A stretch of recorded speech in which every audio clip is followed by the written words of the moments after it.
International churches alliance Azad Kashmir Pakistan کے زیر انتظام انٹرنیشنل مسیحی اتحاد کشمیر و پاکستان کا انعقاد کیا گیا، جس میں پاکستان و آزاد کشمیر مسیحی برادری کے ذمہ داران نے شرکت کی۔ پروگرام میں مذہبی رواداری، اتحاد اور عالمی بھائی چارے کو فروغ دینے کے علاوہ چرچ پراپرٹی کی حفاظت اور مسیحی اداروں کی غیر قانونی فروخت کو روکنے پر بات کی گئی۔ تقریب میں ڈاکٹر بشم اظہر، خادم عزیز، جاوید گل، بشپ قمر، طارق بٹی، پاسٹر طارق گل، یونس بٹی کے علاوہ دیگر نے شرکت کی۔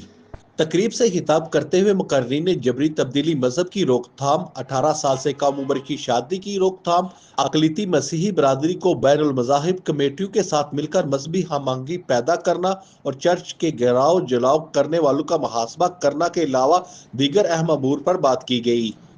تقریب میں انٹرنیشنل چرچز الائنس کی مرکزی باڈی کا اعلان کیا گیا اور ان کے نوٹیفکیشن جاری کیے گئے۔ پاسٹر الیاس مراد صدر Azad Kashmir international churches alliance, جبکہ یونس بٹی کو سیکرٹری جنرل منتخب کیا گیا۔ آزاد کشمیر کی ٹیم کو بہت بہت مبارک ہو، اور میں حکومت آزاد کشمیر سے ریکویسٹ کرتا ہوں کہ جو چودھری مجید صاحب نے 2014 میں وعدہ کیے تھے چرچز کی جگہ کے لیے، یہ ہماری ریکوائر ہے، کیونکہ جو 100 سال 40-50 سالوں سے لوگ رہ رہے ہیں،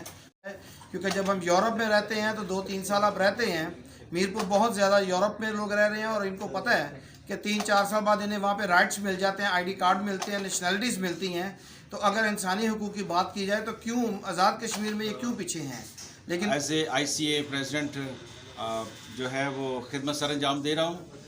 آج جو ICA کا پلیٹ فارم لانچ ہوا ہے، اس کے حوالہ سے ہمیں اس میں سے یہی سبق ملتا ہے کہ ہم بھائی چارے سے ایک دوسرے کے ساتھ محبت سے رہیں، اور دوسرا یہ ہے کہ ہم شکر گزار ہیں کشمیر میں اپنے کشمیری بھائیوں سے کہ جنہوں نے بڑے مطلب اچھا طریقہ سے ہمارے ساتھ جو ہے وہ برتاؤ کرتے ہیں، اور بھائی چارے کے ساتھ ہم یہاں پہ کشمیر میں رہ رہے ہیں، کیونکہ یہ آلریڈی 40-50 سال سے یہاں ریزیڈینشن ہے۔ انہیں اسی بنیاد کے اوپر وہ رائٹس ملنے چاہیے، جس کی بنیاد پر ان کا ریت نامہ اور سب کچھ ملنا چاہیے۔ تو میں چاہوں گا حکومت سے ہمارا ایک دفعہ پھر مطالبہ ہے کہ ہمارے اسی پلیٹ فارم کے اوپر جو ہم نے الائنس کیا ہے، اس کا مقصد ہی بنیادی یہی ہے کہ اپنے رائٹس کے لیے ہم یہاں کشمیر کے اندر کام کریں گے۔ پروگرام کے اختتام پر ملک پاکستان آزاد کشمیر کی سلامتی، مقبوضہ کشمیر کی آزادی، امن و امان کے لیے خصوصی دعائیں کی گئی۔ کیمرہ ٹیم کے ساتھ آصف اقبال، چنار نیوز، میرپور آزاد کشمیر۔